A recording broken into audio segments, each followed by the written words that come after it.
Ang kwentong ito ay tungkol sa magkaibigan na mangarap maging isang adventurer. Ito ang araw na bibinyagan sila para ma-acquire nila ang gusto nilang skill para magamit nila sa pagiging adventure sa pagkain ng kakaibang prutas na ito. Ang prutas na ito ay tinatawag na skill fruit.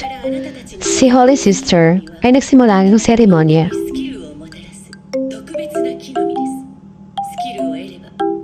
Unang kumain nito ay ang kababata niyang si Lena.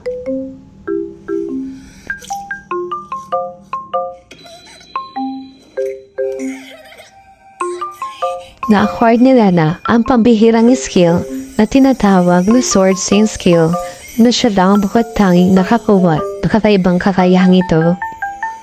At sumunod naman si Light, lubos siyang nai-excite kung anong skill ang makukuha niya.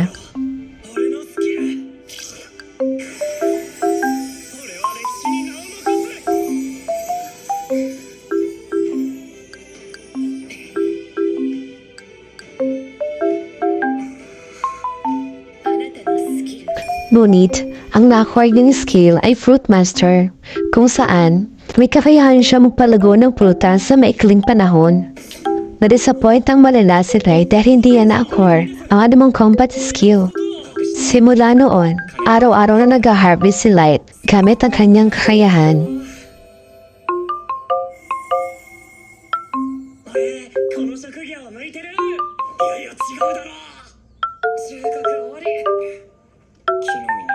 Ang buong prutas na na-harvest ni Light ay binibenta niya para magkaroon ng pera.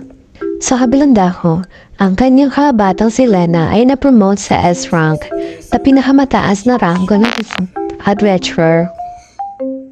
Sa kagustuhan ni Light na maging adventurer, araw-araw siya nagpa-practice kasama si Ayla. Si Ayla ang kasama niya sa bahay simulat sa pool nung binigay ng shift village nila dahil wala siyang matirahan. Naghain ng pagkain si Ayla para may pagsaluan sila ni Light. Ngunit, nailagay ni Ayla ang skill fruit sa kanilang kinakain.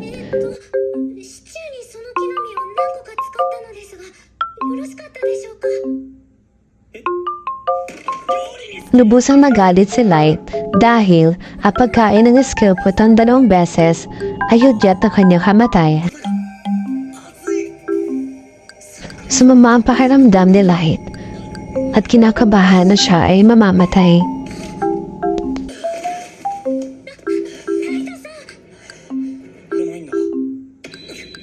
Sa halip, siya ay acquired na isa pang skill na tinatawag na Sword Card.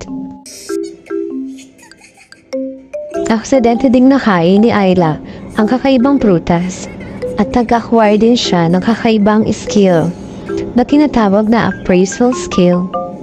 Ang skill na to ay may kakayaang makita ang skill ng bawat tao kung ano ang kalakasan at kahinaan ng bawat isa.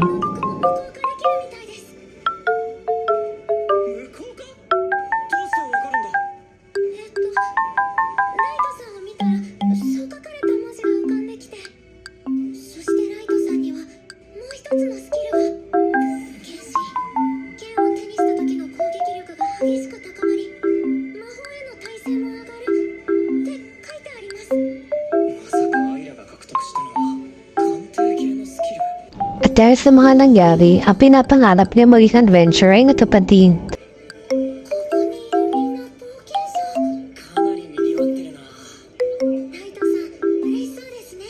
At dito nagsimula ang kanilang paglalakbay bilang isang adventurer.